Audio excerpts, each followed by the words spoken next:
وهو الذي خلق الليل والنهار والشمس والقمر كل في فلك يسبحون وجعلنا الليل والنهار آيتين فمحونا آية الليل وجعلنا آية النهار مبصرة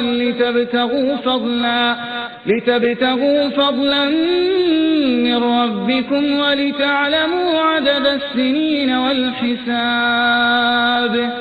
وكل شيء فصلناه تفصيلا لا أقسم بيوم القيامة ولا أقسم بالنفس اللوامة أيحسب الإنسان أن لن نجمع عظامه بلى قادرين على أن نسوي بنانه بل يريد الإنسان ليفجر أمامه يسأل أيان يوم القيامة فإذا برق البصر وخسف القمر وجمع الشمس والقمر يقول الإنسان يومئذ أين المفر كلا لا وزر إلى ربك يومئذ المستقر ينبأ الإنسان يومئذ بما قدم وأخر بل الإنسان على نفسه بصيرة ولو ألقى معاذيره لا تحرك به لسانك لتعجل به إن علينا جمعه وقرآنه فإذا قرأناه فاتبع قرآنه ثم إن علينا بيانه كلا بل تحبون العاجلة وتذرون الآخرة وجوه يومئذ ناظرة إلى ربها ناظرة ووجوه يومئذ باسرة تظن أن يفعل بها فاقرة كلا بل تحبون العاجلة وتذرون الآخرة وجوه يومئذ ناظرة إلى ربها ناظرة ووجوه يومئذ باسرة تظن أن يفعل بها فاقرة كلا إذا بلغت التراقي وقيل من راق وظن أنه الفراق والتفت الساق بالساق إلى ربك يومئذ المساق كلا إذا بلغت التراقي وقيل من راق وظن أنه الفراق والتفت الساق بالساق إلى ربك يومئذ المساق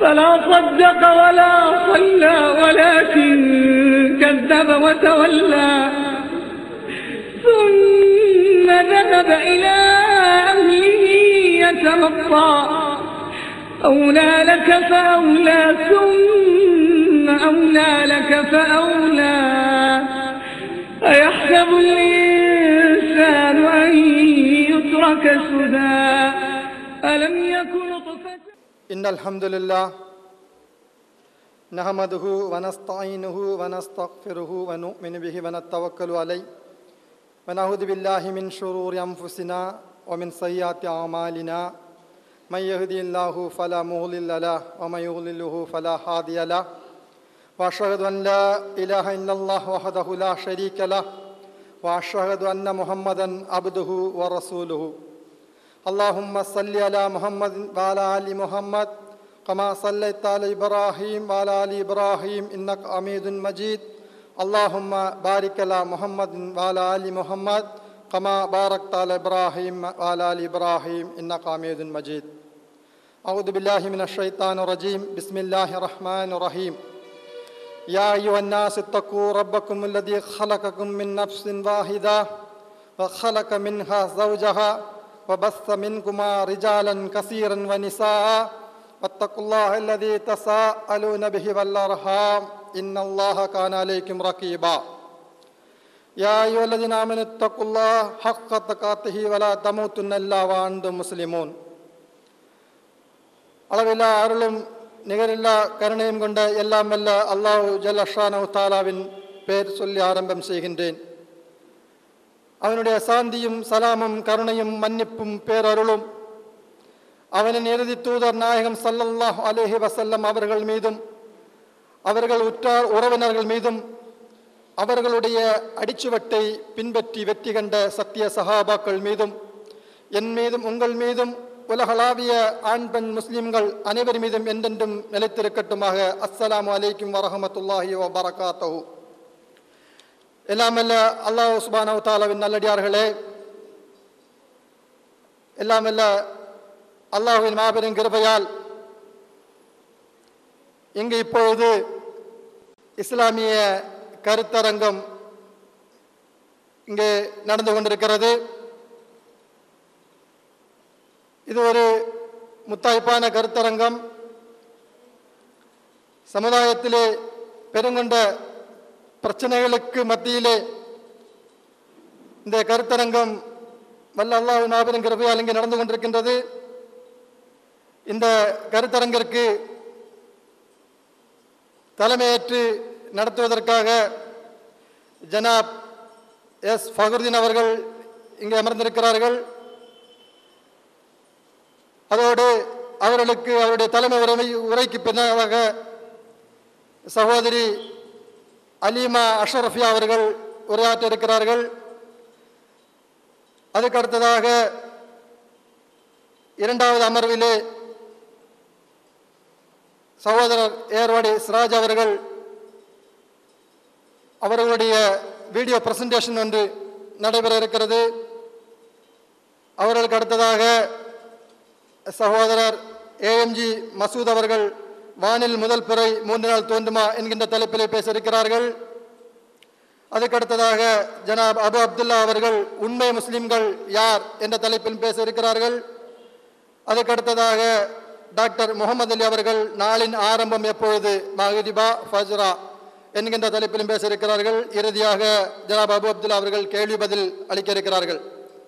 எல்லாம் அல்ல அல்லாஹ் சுப்ஹானஹு வ தஆலா நல்லடியார்களே, இந்த இஸ்லாமிய கருத்தரங்கிற்கு பல ஊர்களிலிருந்தும் இங்கே வருகை தந்து செவிமடுத்து அதன்படி தங்களுடைய வாழ்க்கையை அமைத்துக் கொள்ள வேண்டும் என்கின்ற உங்களுடைய எண்ணங்களை வல்ல அல்லாஹ் ஏற்று இதற்கு நிறைந்த கூலிகளை தந்தல்வானாக.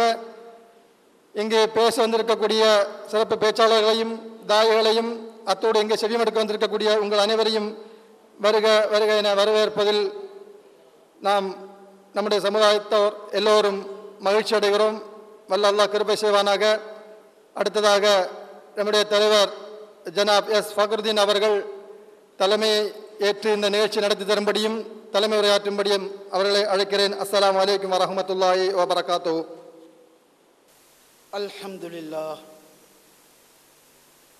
அல்ஹம்துலில்லாஹி நஹ்மதுஹு வ நஸ்தஈனுஹு வ நஸ்தக்ஃபிருஹு ونؤمن به ونتوكل عليه ونعوذ بالله من شرور أنفسنا ومن سيئات أعمالنا من يهد الله فلا مضل له ومن يضلله فلا هادي له أشهد أن لا إله إلا الله وحده لا شريك له وأشهد أن محمدا عبده ورسوله أما بعد فإن أصدق الحديث كتاب الله وخير الهدي هدي محمد صلى الله عليه وسلم وشر الأمور محدثاتها وكل محدثة بدعة وكل بدعة ضلالة وكل ضلالة في النار والعياذ بالله.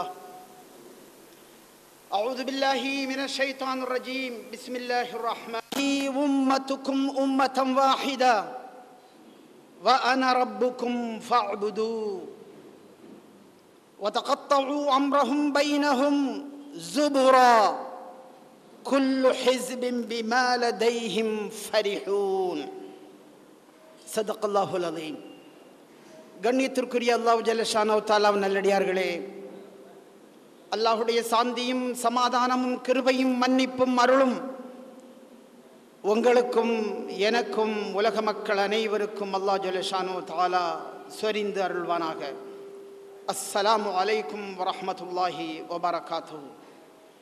கண்ணியத்திற்குரியவர்களே, அல்லாஹ்வுடைய மகா பெரிய கிருபையால் ஜமாஅத்துல் முஸ்லிமீன்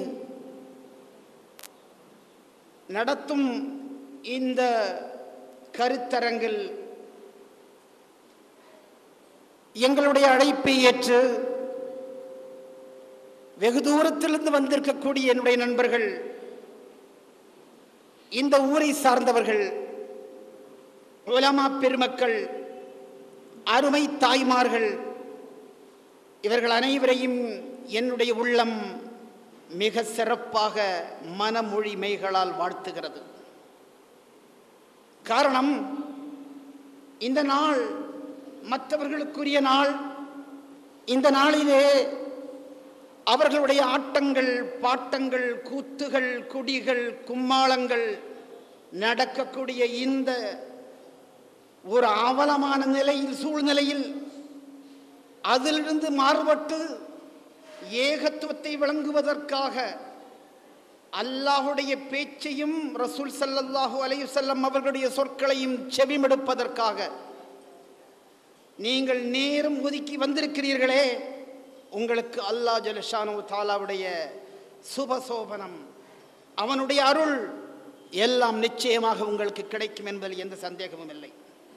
என்னுடைய சகோதரர்களே, இந்த புனிதமான மார்க்கம் இருக்கிறதே, இந்த மார்க்கத்தை யாராலும் எவராலும் எந்த நேரத்திலும் எந்த சந்தர்ப்பத்திலும் இதை குறைத்தோ அதை வலுப்படுத்தியோ அதை கொச்சைப்படுத்தி விட முடியாது. இந்த மார்க்கத்தை பாதுகாப்பது அல்லாஹ் ஒருவனேதான். இன்னா நஹ்னு நஸ்ஸல்னா, இந்த குர்ஆனை நாம் இறக்கி வைத்தோம். இன்னா நஹ்னு நஸ்ஸல்னா ذிக்ர் வ இன்னா லஹு லஹாஃபிதூன்.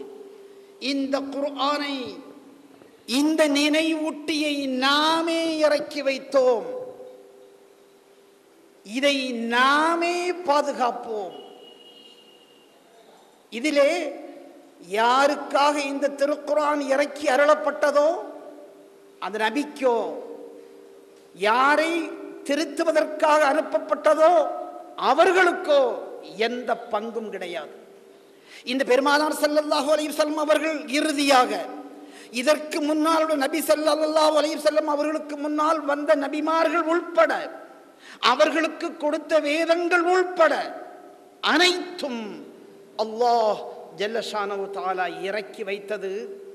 அந்த நபிமார்களுடைய காலங்கள் எல்லாம் முடிந்து விட்டன, அந்த வேதங்கள் எல்லாம் அஸ்தானமாகிவிட்டன. ஆனால் இந்த திருக்குர்ஆன் மட்டும் இன்று வரை 1400 வருடங்களாக இலங்கிக் கொண்டிருக்கின்றன, எந்த மாற்றமும் இல்லாமல். காரணம் யாருடையது? அல்லாஹ்வுடையது. ஆகவே இது எதற்காக அடக்கி வைக்கப்பட்டது? மனிதனை திருத்துவதற்காக. இந்த குர்ஆனை நாம் இறக்கி வைத்தோம். காரணம் என்ன? மனிதன் திருந்துவதற்காக. ஆனால் மனிதன் இதன் மூலம் திருந்தி வழிபட்டு அவன் செம்மைப்படுத்தினானா என்பது கேள்விக்குரியது. மனிதர்களில் அதிகம் பேரும் இன்றும் அதையே தொடர்கிறது.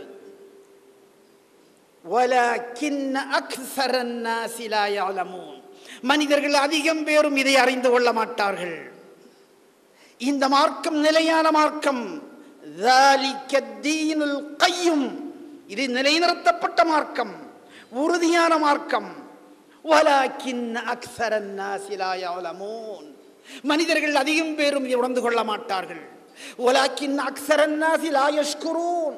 இந்த மனித சமூகத்திற்கு நாம் செய்திருக்கக்கூடிய நன்மைகள், அளப்பரிய செல்வங்கள், வளங்களை நினைத்து பார்த்தார்களா? அதற்கு நன்றி சொன்னது உண்டா? இல்லை. இவைகளெல்லாம் நாம் அனுபவித்தே கொண்டிருக்கிறான் மனிதன். ஆனால் இதற்கு இறைவனிடத்தில், அல்லாஹ்விடத்தில் நன்றி சொன்னது மிக மிக மிக குறைவு. இல்ல கலீலா. ஆகவே என்னருமை சகோதரர்களே, இந்த திருக்குர்ஆனை பற்றி விரிவாக பேசுவதற்கு இந்த உலக நேரங்கள் போதாது. பேசிக்கொண்டே இருக்கலாம். அதனுடைய சிறப்பு, அதனுடைய சட்டதிட்டங்கள், அதனுடைய இலக்கிய நயம், அதனுடைய இலக்கணம் அனைத்தையும் பேசிக்கொண்டே இருக்கலாம். உதாரணமாக ஒன்று சொல்கிறேன். இந்த நினைவூட்டியை நாம் இறக்கி வைத்தோம் என்று சொன்னானே, அதை நாம் பாதுகாப்போம் என்று சொன்னானே, இந்த குர்ஆனுடைய கருத்துகளுக்கு மட்டுமா? இல்லை. அந்த குர்ஆன் எந்த மொழியில் இறக்கப்பட்டதோ அந்த மொழிக்கும், இந்த மொழி இந்த உலகத்தில் உள்ள மொழிகளுக்கெல்லாம் தலைமையான மொழி. இந்த மொழி வேத மொழி. இந்த உலகத்தில் ஏறத்தாழ 6 மொழிகள் தான் கிளாசிக்கல் லாங்குவேஜாக கருதப்படுகிறது. உலகத்தில் 3000க்கும் அதிகமான 6000க்கும் அதிகமான மொழிகள் இருக்கின்றன. ஆனால் அவைகளெல்லாம் வெறும் 6 மொழிகள்.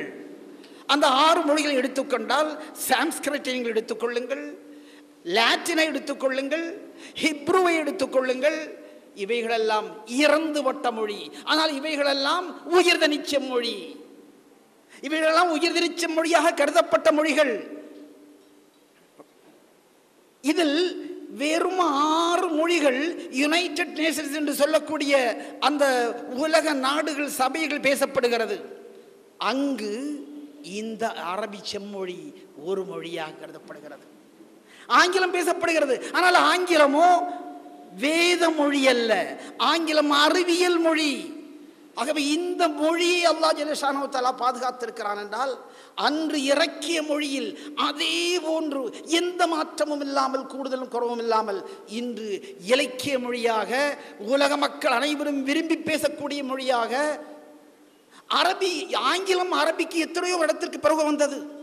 ஏறத்தாழ 900-1000 வருடங்களுக்கு முன்னால் இந்த மொழி வந்தது என்று வைத்திருக்கிறோம். இந்த மொழி எதிலிருந்து எடுக்கப்பட்டது? இந்த அரபியிலிருந்து எடுக்கப்பட்டது. அபுஜத் என்று கேள்விப்பட்டிருப்பீர்கள்.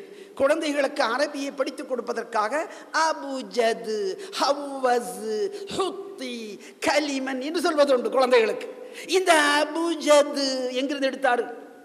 அதிலிருந்து தான் ஏபிசிடி, ஏபிசிடி, ஏபிசிடி, எஃப்ஜிஹெச், அந்த 26 எழுத்து நீங்கள் சொந்த வரிசையாக பாருங்கள். நீங்கள் கே எல் எம் என் ஓ வரிசையாக வருகிறதா? கலிமன், KLMNO. இந்த வரிசை எங்க அவர்களுக்கு எங்கிட்டு கிடைத்தது? இந்த அரபியில் கடைபிடித்திருக்கிறார்கள். இன்னும் 1000க்கும் அதிகமான மொழி சொற்கள் அரபியிலிருந்து கடைபிடிக்கப்பட்டிருக்கின்றன. ஆகவே இந்த மொழியையும் பாதுகாத்து, இந்த சமுதாயத்தையும் பாதுகாத்து இந்த உலகத்தில் அல்லாஹ் கொண்டு செல்கிறானே, இந்த சமுதாயம் பிளவுபடுவதற்கு நியாயம் இருக்கிறதா? இல்லை. பிளவுபடுவதற்கு நியாயமே கிடையாது. பிளவுபடுவதென்றால் பிளந்தது யார்? மனிதன். பிளத்தது அல்லாஹு அல்ல. இது அல்லாஹுவால் பிளக்கப்பட்டிருக்கிறது என்றால் இந்த குர்ஆனை மனித இனம் அன்றே தூக்கி எறிந்திருக்கும். நிச்சயமாக இது பிளந்தது யார்? மனித சமுதாயம். A single man. நீ தனி மனிதனை எடுத்து பாருங்கள். அவனுக்கு நீங்கள் எந்த அறிவையும் நீங்கள் புகட்டாமல் அந்த தனி மனிதனை ஒரு வீட்டில் நீங்கள் வளர்த்து பாருங்கள். எந்த மனிதனுடைய அணுகாமையும் இல்லாமல், அவனுடைய நட்பும் இல்லாமல் அவனை தனியாக வளர்த்து விடுகிறீர்கள். அறிவு ஒன்றும் கொடுக்கப்படவில்லை. அவன் பரிசுத்தமானவன். A individual man is a superman. ஒன்றுக்கு அதிகமாக ரெண்டு பிள்ளைகளையும் வளங்கள், 2 பேருக்கும் சண்டைகள் ஏற்படுகிறது. திருக்குர்ஆனில் இதற்கு ஆதாரம் இருக்கிறது. எப்பொழுதும் மனிதன் அல்லாஹுடைய சொற்களை கேட்கவில்லையோ, அந்த அல்லாஹுடைய சொற்களை கேட்காமல் இருந்தவுடன் அல்லாஹ் என்ன செய்கிறான்? நீங்கள் இங்கிருந்து இறங்கி விடுங்கள். இந்த சொர்க்கத்திலிருந்து இறங்கிய பிறகு நீங்கள் இருவரும் ஒருவருக்கொருவர் விரோதிகள். சொல்வது யார்? அல்லாஹ். பஅலுக்கும் லிபஅலின் அது. If more than two, intolerable. ஆங்கிலத்தில் எழுதி வச்சிருக்காங்க. 2 பேர் சேர்ந்தா போதும், ஒரே சண்டை, அபிப்பிராய வித்தியாசம். தனி மனிதன் is a beautiful man, அமைதியானவன். ஆகவே இந்த மனிதன் சண்டை போடுவான் என்பது அல்லாஹ்வுக்கு தெரிந்திருக்கிறது. இவனை படைப்பதற்கு முன்னால் அவர்கள் சண்டை போடுவார்கள், அவர்கள் இரத்தம் செறிவார்கள், அவர்கள் இந்த பூமியில் அவர்கள் தர்க்கம் செய்வார்கள். மலக்கள் மறுத்தார்களா இல்லையா? அதே நிலைமை இப்பொழுது தொடர்ந்து செல்கிறதா இல்லையா? சென்று கொண்டுதான் இருக்கிறது. ஆனால் யாருக்கு இல்லை? இம்மா யல்தியன்னஹும் மின்னி ஹுதன், என்னிடத்திலிருந்து வழிகாட்டுதல் வரும்.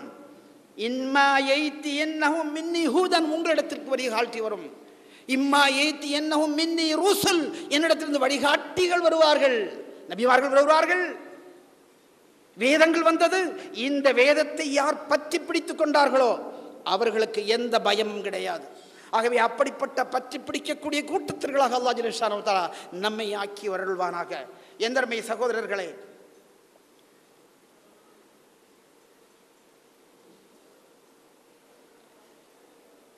இந்த புனிதமான மார்க்கத்தில் அந்த மார்க்கத்துடைய உண்மைகளையும் தெளிவுகளையும் பெறுவதற்காக நீங்கள் வந்திருக்கிறீர்கள்.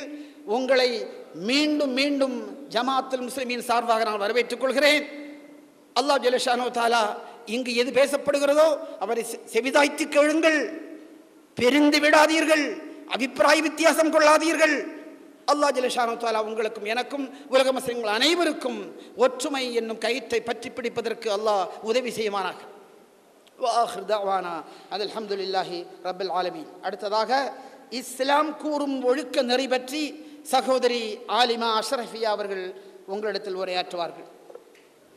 அஸ்ஸலாமு அலைக்கும் வரஹ்மத்துல்லாஹி தஆலா வபரகாத்துஹு. இன்னல் ஹம்தலில்லாஹ் நஹ்மதுஹு வ நஸ்தஈனுஹு வ நஸ்தக்ஃபிருஹு வ நு'மினு பிஹி வ நதவக்கலு அலைஹி வ நஊது பில்லாஹி மின் ஷுரூரி அன்ஃபுஸினா வ மின் ஸய்யிஆத்தி அஅமாலினா. من يهده الله فلا مضل له ومن يضلله فلا هادي له ونشهد أن لا إله إلا الله وحده لا شريك له ونشهد أن محمدا عبده ورسوله. أما بعد، فقد قال الله تعالى في القرآن العظيم والفرقان المجيد: يا أيها الناس اتقوا ربكم الذي خلقكم من نفس واحدة وخلق منها زوجها وبث منهما رجالا كثيرا ونساء واتقوا الله الذي تساءلون به والأرحام إن الله كان عليكم رقيبا. يا أيها الذين آمنوا اتقوا الله حق تقاته ولا تموتن إلا وأنتم مسلمون. صدق الله العليم. எல்லா புகழும் விண்ணையும் மண்ணையும் தன்னிகரற்ற முறையில் படைத்து அர்ஷின் மீது அமர்ந்து ஆட்சி செய்து கொண்டிருக்கக்கூடிய எல்லாம் வல்ல அல்லாஹ் ஒருவனுக்கே அவனுடைய சாந்தியும் சமாதானமும் எம்பெருமானார் முஹம்மது நபி ஸல்லல்லாஹு அலைஹி வஸல்லம் அவர்கள் மீதும் அன்னாருடைய வாழ்க்கை முறையை அப்பழுக்கற்ற முறையில் பின்பற்றி வாழ்ந்த உத்தம சத்திய சஹாபாக்கள் மீதும் வாழ்ந்து கொண்டிருக்கக்கூடிய நல்லோர்கள் அனைவர் மீதும் இன்னும் வாழக்கூடியவர்கள் மீதும் என்றென்றும் நிலவட்டுமாக என்று இந்நன்னேரத்தில் பிரார்த்தித்தவளாக என்னுடைய இந்த உரையை ஆரம்பம் செய்கிறேன். அல்ஹம்துலில்லாஹ். எல்லாம் வல்ல அல்லாஹ்வின் நல்லடியார்களே, நாமெல்லாம் அல்லாஹ்வினுடைய திருப்பொருத்தத்திற்காக அவனிடம் மட்டுமே நன்மையை எதிர்பார்த்தவர்களாக இம்மையில் நல்வாழ்க்கையையும் அதற்குரிய பிரதிபலனை மறுமையில் பெற வேண்டும் என்கிற ஒரு உன்னத உயரிய நோக்கத்தோடு வாழ்ந்து கொண்டிருக்கின்றோம்.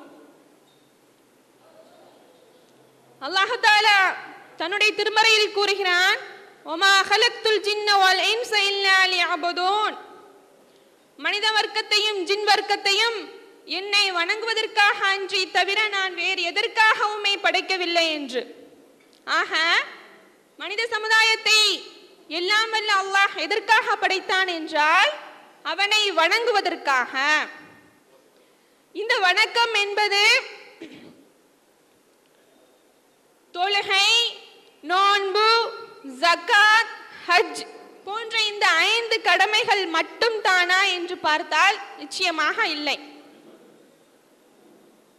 நம்முடைய ஒவ்வொரு செயலுமே வணக்கமாகும். உதாரணமாக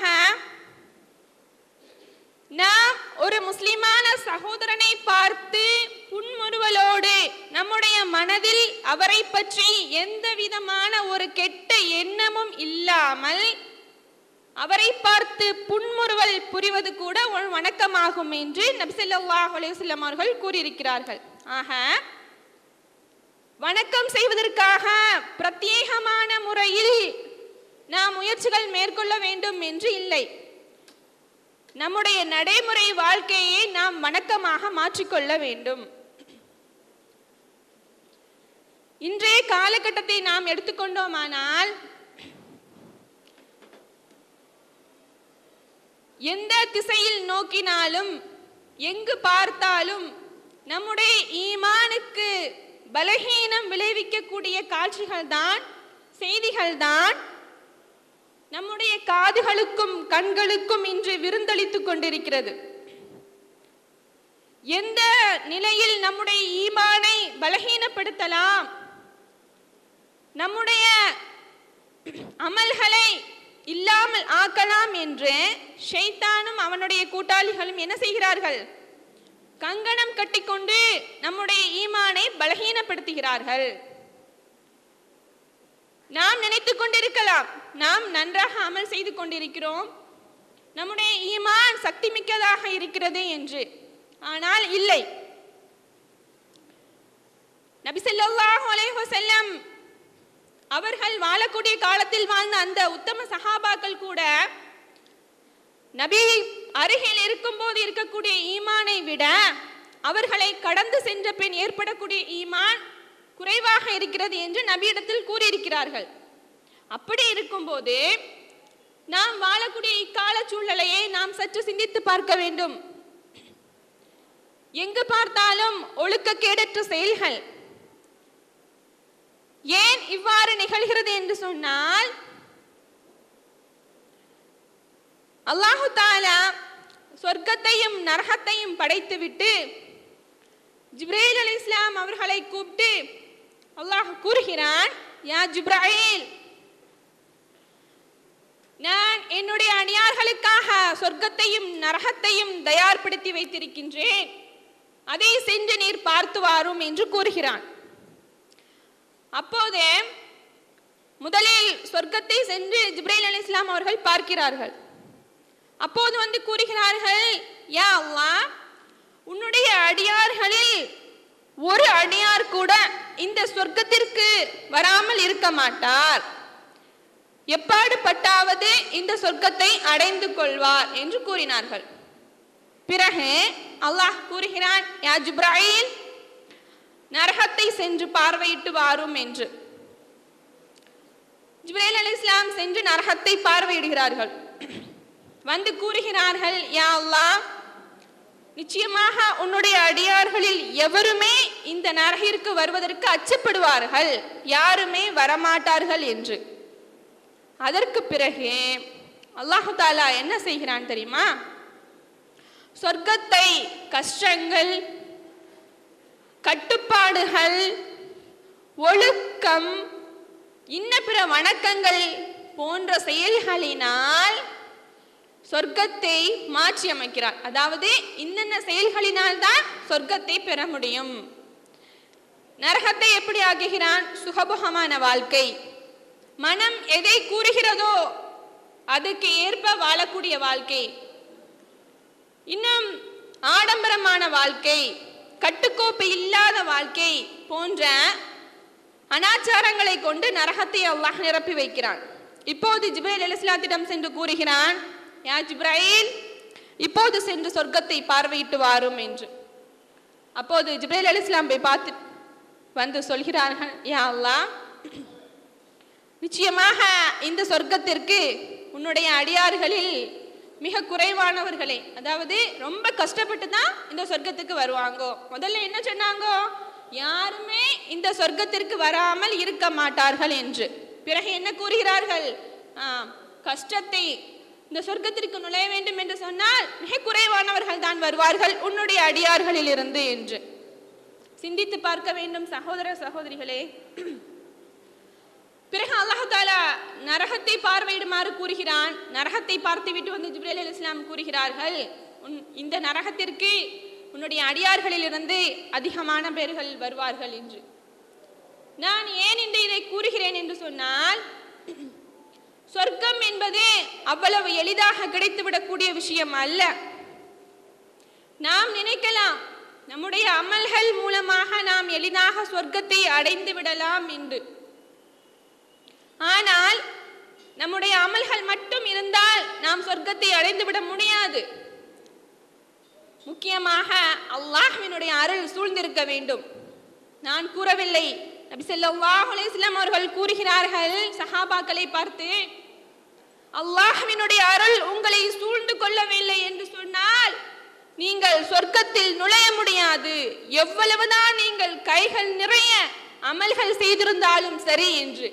அப்போது சஹாபாக்கள் எல்லாம் துணிச்சலாக கேட்கிறார்கள், யா ரசூலல்லாஹ், நீங்களுமா? ஆமாம், நானும் தான். என்னை அல்லாஹ்வினுடைய அருள் சூழ்ந்து கொள்ளவில்லை என்று சொன்னால் நானும் சொர்க்கத்திற்குள் நுழைய முடியாது என்று யார் கூறுகிறார்? நபி ஸல்லல்லாஹு அலைஹி வஸல்லம் அவர்கள் கூறுகிறார்கள். ஆக அல்லாஹ்வினுடைய அருள் நம்மை எப்போது சூழும், நமக்கு எப்போது கிடைக்கும் என்று சொன்னால், நம்முடைய வாழ்க்கை முறையை அல்லாஹ் ஏவிய வழியில், அதற்கு மாற்றமான முறையில் நாம் ஒரு சிறிது அளவு கூட நாம் மாற்றம் செய்யக்கூடாது. அல்லாஹு தஆலா மனிதர்களையும் விலங்குகளையும் வேறுபடுத்தி இருப்பது பகுத்தறிவை கொண்டுதான். விலங்குகளுக்கு தெரியாது எது நல்வழி எது தீய வழி என்று. ஆனால் அல்லாஹ் நமக்கு பகுத்தறிவை வழங்கி இருக்கின்றான். இந்த பகுத்தறிவின் மூலமாகத்தான் நாம் என்ன செய்கிறோம், நல்ல விஷயம் எது, எதை செய்ய வேண்டும் எதை செய்யக்கூடாது என்பதை அறிந்து கொள்கிறோம்.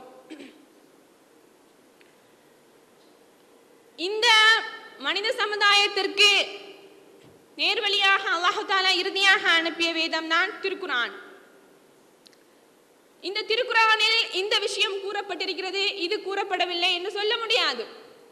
இந்த உலகத்தில் தன்னுடைய தாயின் கர்ப்பத்தில் இருந்து ஒரு மனிதன் பிறந்தது முதல் அவன் மண்ணறையை சென்று சேரும் வரை என்னென்ன விஷயங்கள் செய்ய வேண்டும், எவற்றை விட்டு தவிர்ந்திருக்க வேண்டும் போன்ற எல்லா விஷயங்களையும் ஒரு குழந்தைக்கு தன்னுடைய பெற்றோர் கூறுவதை விட மென்மையான முறையில், அன்பான முறையில், அறிவான முறையில் அல்லாஹ் நமக்கு கற்றுத் தந்திருக்கிறான். நீ எவ்வாறு வாழ வேண்டும், எவ்வாறு வாழக்கூடாது என்பதை லகுவான முறையில் அல்லாஹ் நமக்கு கற்றுத் தந்திருக்கிறான். நாளை மறுமையில் எனக்கு எதுவுமே தெரியாது, அதனால் தான் நான் தவறுகளை செய்து விட்டேன் என்று யாரும் கூறிவிட முடியாது.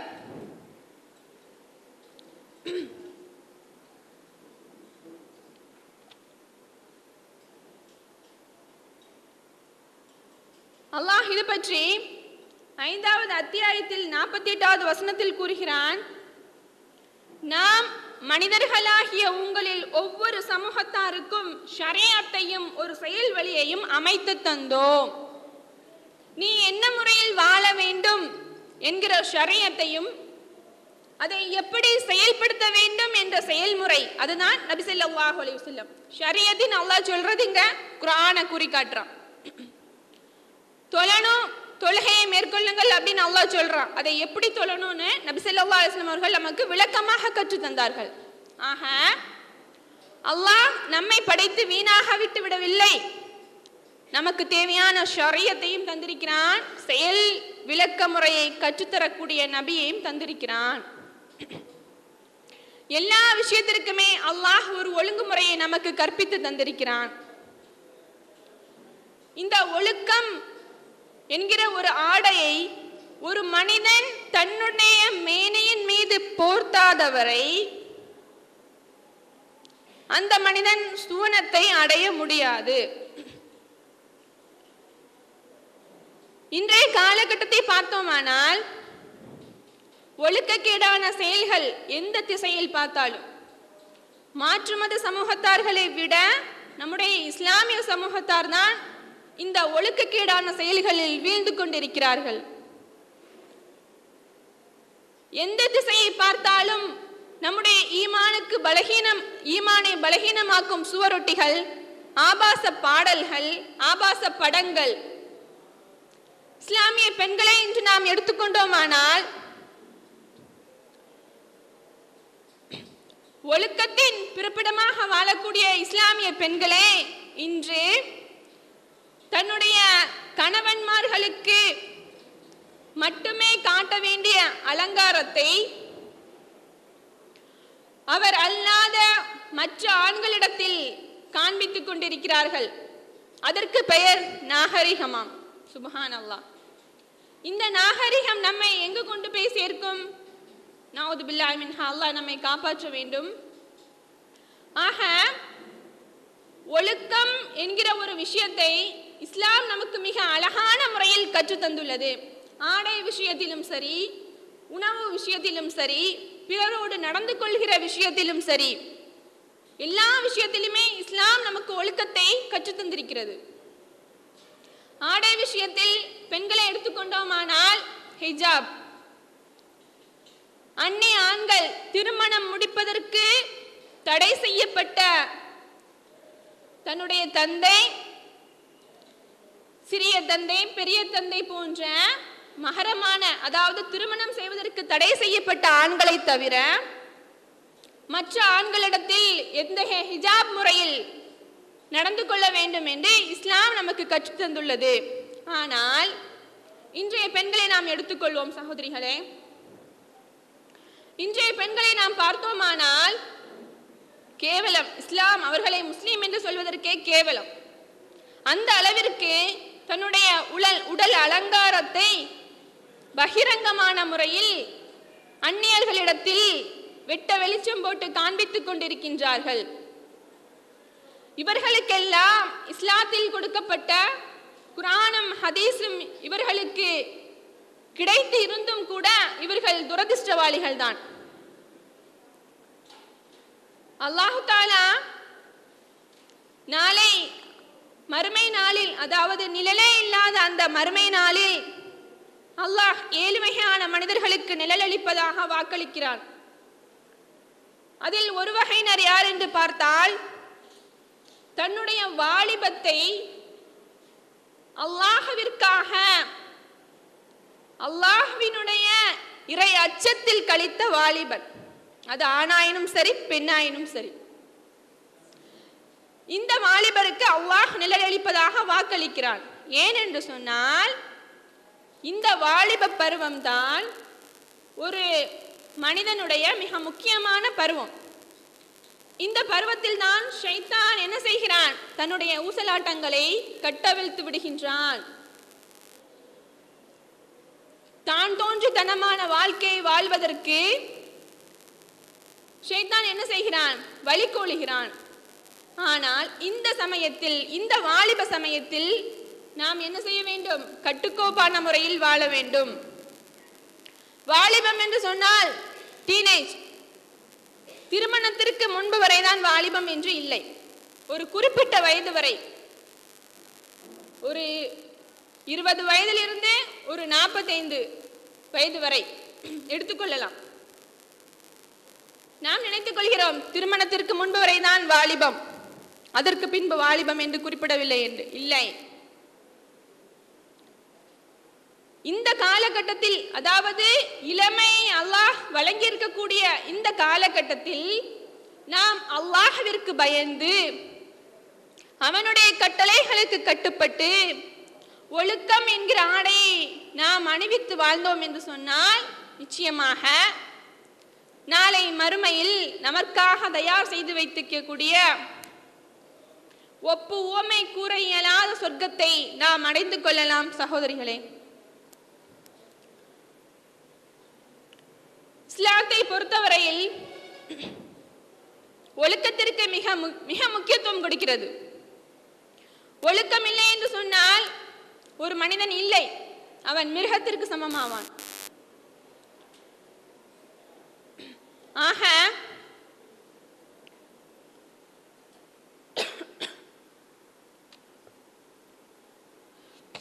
எல்லா விஷயத்திலும் நாம் ஒழுக்க நிலையை பெற்றிருக்க வேண்டும். நம்முடைய குணங்களை எடுத்துக்கொள்வோம்.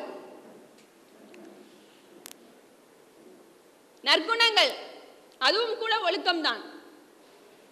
நபி ஸல்லல்லாஹு அலைஹி வஸல்லம் அவர்கள் கூறியிருக்கிறார்கள், இறை நம்பிக்கையாளர்களில் அழகிய குணம் கொண்டவர்கள் தான் நிறைவான இறை நம்பிக்கையாளர்கள் என்று. ஒரு மனிதன் இறை நம்பிக்கையாளன் முஃமினாக மாற வேண்டும் என்று சொன்னால் நிச்சயமாக அவன் எப்படிப்பட்டவனாக இருக்க வேண்டும்? ஒழுக்கம் உள்ளவனாக இருக்க வேண்டும். ஒருவனிடத்தில் ஒழுக்கம் இல்லை என்று சொன்னால் அவன் முஃமினாக ஆக முடியாது.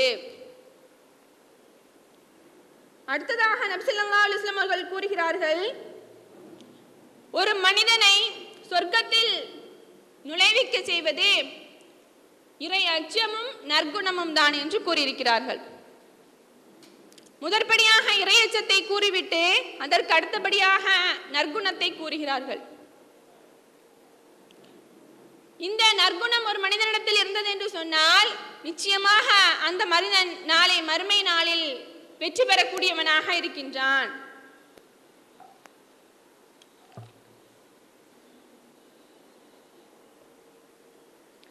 அடுத்ததாக வணக்க விஷயத்திலே ஒழுக்கத்தை எடுத்துக்கொள்ளலாம்.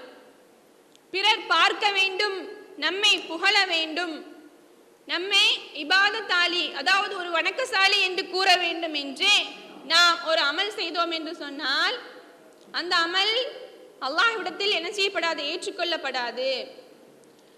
இபாதத்தினுடைய ஒழுக்கம் என்ன? அதுதான் இறை அச்சம். இந்த இறை அச்சம் என்னும் ஆடையை, கவச ஆடையை நாம் அணிவித்துக் கொண்டால்தான் நம்முடைய இபாதத்தானது அல்லாஹ்விடத்தில் சென்று சேரும். எந்த ஒரு சிறிய செயல் செய்தாக இருந்தாலும் சரி. அதனால்தான் நபி ஸல்லல்லாஹு அலைஹி வஸல்லம் அவர்கள் கூறினார்கள், நீங்கள் ஒரு உஹது மலை அளவு தர்மம் செய்வது என்னுடைய சஹாபாக்கள் எல்லாம் ஒரு பேரீச்சம்பழத்தின் ஒரு கீற்று தர்மம் செய்வதை விட மிகவும் குறைவானதுன்னு சொல்லிட்டு, அதாவது அவங்களோட நபி ஸல்லல்லாஹு அலைஹி வஸல்லம் அவர்களுடைய சஹாபாக்கள் ஒரு பேரீச்சம்பழத்தினுடைய ஒரு கீற்றை தர்மம் செய்வது அதனை விட நாம் ஒரு உஹது மலை அளவு தர்மம் செய்வது ரொம்ப குறைவுதான். ஏன்னா அவங்கள்ட்ட அந்த அளவிற்கு இறை அச்சம் இருந்தது. அல்லாஹ்விற்காகவே நாம் செய்கிறோம் என்கிற அந்த தக்வா அவர்களிடத்தில் இருந்தது. நம்மிடத்தில் அது குறைவாக இருக்கிறது. நபி ஸல்லல்லாஹு அலைஹி வஸல்லம் அவர்கள் கூறுகிறார்கள், உங்களிடத்தில் நான் அதிகமாக பயப்படுவது சிறிய ஷிர்கிற்கு தான் என்று. அப்போது சஹாபாக்கள் எல்லாம் கேட்கிறார்கள், யா ரசூலல்லாஹ், சிறிய ஷிர்க் என்றால் என்ன என்று. முஹஸ்துதி, ரியா அப்படின்னு சொல்லி நபி ஸல்லல்லாஹு அலைஹி வஸல்லம் அவர்கள் கூறுகிறார்கள். முஹஸ்துதினா என்ன? பிறர் பார்க்க வேண்டும், நம்மை புகழ வேண்டும் என்பதற்காக அமல்கள் செய்வது. நம்முடைய அமல்களில் இறை அச்சம் இல்லாமல் இருப்பது. ஒரு மனிதனை அவன் நினைத்துக் கொள்ளலாம், நாம் நல்ல அமல்கள் செய்து கொண்டிருக்கிறோம் என்று. ஆனால் அந்த அமல்கள் அல்லாஹ்விடத்தில் ஏற்றுக்கொள்ளப்படுகிறதா என்றால் நிச்சயமாக இல்லை. ஏனென்று பார்த்தால் அதில் இறை அச்சம் இல்லை. ஆக நம்முடைய அமல்களில் இறை அச்சம் என்கிற அந்த ஒழுக்கத்தை நாம் ஆடையாக பயன்படுத்திக் கொள்ள வேண்டும். அப்போதுதான் நம்முடைய அமல்கள் நாளை நமக்கு பலனளிக்கும். சகோதரிகளே,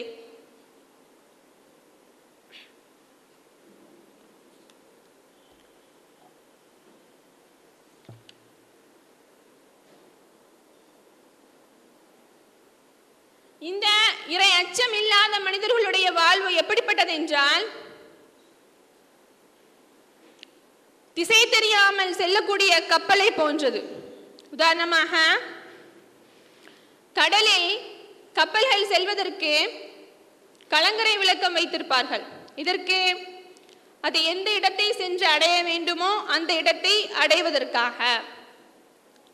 அந்த கலங்கரை விளக்கம் இல்லை என்று சொன்னால் அந்த கப்பல் சென்று சேர வேண்டிய இடத்திற்கு அது சேராது. அதே போன்றுதான் நம்முடைய அமல்கள் எந்த இடத்தை போய் சேர வேண்டுமோ அந்த இடத்திற்கு சென்று சரியாக சேர வேண்டும் என்று சொன்னால் கலங்கரை விளக்கமாக இருப்பதுதான் இந்த இறையச்சம். நம்முடைய உள்ளத்தில் இந்த இறையச்சம் குறைய குறைய நம்முடைய ஈமானும் பலகீனமாகி விடுகிறது. அதனால்தான் நபி ஸல்லல்லாஹு அலைஹி வஸல்லம் அவர்கள் கூறினார்கள், மறுமை நாளின் நெருக்கத்தில், அதாவது கியாமத் நாள் சமயத்தில் மஸ்ஜிதுகள் நிறைய வணக்கசாலிகள் தொழுபவர்கள் இருப்பார்கள், ஆனால் அவர்களில் ஒருவர் கூட இறை அச்சம் உள்ளவராக இருக்க மாட்டார் என்று. மஸ்ஜிதுகள் முழுவதும் நிரம்பி இருக்கும், அல்லாஹ்வை தான் தொழுது கொண்டிருப்பார்கள், ஆனால் அவர்கள் ஒருவருடைய உள்ளத்தில் கூட இறை அச்சம் இருக்காது. அப்ப அவர்களுடைய தொழுகை ஏற்றுக்கொள்ளப்படுமா? நிச்சயமாக ஏற்றுக்கொள்ளப்படாது. இது போன்றுதான் எல்லா அமல்களும், அதாவது இந்த உலகத்திற்கு தோதுவான அமல்களாக இருந்தாலும் சரி, நாளை மறுமைக்கு நற்கூலியை பெற்றுத்தரக்கூடிய அமல்களாக இருந்தாலும் சரி, நாம் எந்த அமல்கள் செய்தாலும் அதை இறை அச்சத்தோடு செய்ய வேண்டும். அது குறைவான அமலாக இருந்தாலும் சரி, பிறர் பார்க்க வேண்டும் என்பதற்காக 20 ரக்காத்துக்கள் நாம் தொழுவதை விட அல்லாஹ்விற்காக நாம் 2 ரக்காத் தொழுவோம் என்று சொன்னால் அது அல்லாஹ்விற்கு மிக பிரியமானது. நம்முடைய உள்ளத்தில் அல்லாஹ்விற்கு நாம் செய்யக்கூடிய எந்த அமல்களுமே அல்லாஹ் அவன் ஒருவனுக்கு, அவனிடம்தான் நாம் கூலியை பெற்றுக்கொள்ள வேண்டும். யார் என்ன சொன்னாலும் பரவாயில்லை, நம்மை கேலி கிண்டல்கள் செய்தாலும் பரவாயில்லை, நம்முடைய நோக்கம் என்ன இருக்க வேண்டும்? அல்லாஹ், அவனிடத்தில் தான் நம்முடைய நற்கூலி கிடைக்க வேண்டும், அவனிடத்தில் தான் நமக்கு புகழ் கிடைக்க வேண்டும், அவனுடைய திருப்பொருத்தம் தான் நமக்கு கிடைக்க வேண்டும் என்று நம் ஒவ்வொருவருடைய உள்ளத்திலும் இந்த இறையச்சம் என்னும் அந்த ஒழுக்கம் நமக்கு ஏற்பட்டு விட்டது என்று சொன்னால் நிச்சயமாக எல்லா அமல்களுமே சரியாகிவிடும், மற்ற எல்லா அமல்களுமே சரியாகிவிடும். இறையச்சம் நமக்கு நம்முடைய உள்ளத்தில் வந்துவிட்டது என்று சொன்னால் நிச்சயமாக நாம் பாவத்தின் பக்கம் செல்ல மாட்டோம். அல்லாஹ் பார்த்து கொண்டிருக்கிறான், அல்லாஹ்விடத்தில் நாளை பதில் சொல்ல வேண்டி இருக்கிறது, அல்லாஹ் கண்காணிப்பவனாக இருக்கிறான், அல்லாஹ் கேள்வி கணக்கு கேட்பவனாக இருக்கிறான் என்கிற ஒவ்வொரு விஷயத்திலுமே நம்முடைய உள்ளம் நமக்கு அச்சுறுத்தும். அப்போதே நம்முடைய செயல்பாடுகள் எப்படி இருக்கும் தெரியுமா? நம்முடைய உள்ளம் எதை சொல்கிறதோ அதை நாம் கேட்க மாட்டோம், நாம் எதை சொல்கிறோமோ அதைத்தான் நம்முடைய உள்ளம் கேட்கும். இறையச்சம் வந்துவிட்டது என்று சொன்னால் நம்முடைய வாழ்க்கையானது இம்மையிலும் சரி நாளை மறுமையிலும் சரி இறைவனிடத்தில் நன்மதிப்பை பெற்றுத்தரக்கூடிய, நற்கூலியை பெற்றுத்தரக்கூடிய மிக அழகிய வாழ்வாக அமையும் என்பதில் சிறிதளவு கூட சந்தேகம் இல்லை. இப்படிப்பட்ட ஒரு நல்வாழ்க்கை அல்லாஹ் நமக்கு வாழ அருள் புரிவானாக என்று இந்நேரத்தில் பிரார்த்தித்தவளாக என்னுடைய இந்த உரையை நிறைவு செய்து கொள்கிறேன். வாஹிர் தாவானா அல்ஹம்துலில்லாஹி ரப்பில் ஆலமீன். அஸ்ஸலாமு அலைக்கும் வரஹ்மத்துல்லாஹி தஆலா வபரகாத்துஹு. சகோதரி அவர்களுக்கு நன்றி. அவர்களுடைய பேச்சில் மனிதனுடைய நல்லொழுக்கத்தை பற்றி அவர்கள் குறிப்பிட்டிருந்தார்கள். நல்லொழுக்கம் என்பது அரபியில் தக்வா என்று பெயர். தக்வாவை மனிதர்கள் கண்ணால் பார்க்க முடியாது. தக்வா என்றால் என்ன என்று விளக்கம் கேட்கும்போது பெருமானார் ஸல்லல்லாஹு அலைஹி வஸல்லம் அவர்கள் தங்களுடைய கைகளை நெஞ்சிலே வைக்கிறார்கள். தக்வா என்பது கைப். தக்வா இருக்கிறதா இல்லையா என்று நாம் முடிவு கட்ட முடியாது. தக்வா உள்ளவர்கள் யார்? அவர்கள்தான் இறைவனுடைய வலிமார்கள். தக்வாவை எப்படி காண முடியாதோ அதை போன்று தக்வாவை பெற்றிருக்கக்கூடிய வலிமார்களை பார்க்க முடியாது. இவர்கள்தான் வலி என்று மனிதர்களுக்கு சுட்டி காட்டுவதற்கு அருகதை கிடையாது. ஏன்? அல்லாஹ் சம்பந்தப்பட்ட விஷயம். இந்த வலிமார்கள் யார் என்பது குர்ஆனில் சொல்லும்போது அப்படித்தான் சொல்கிறார். இன்ன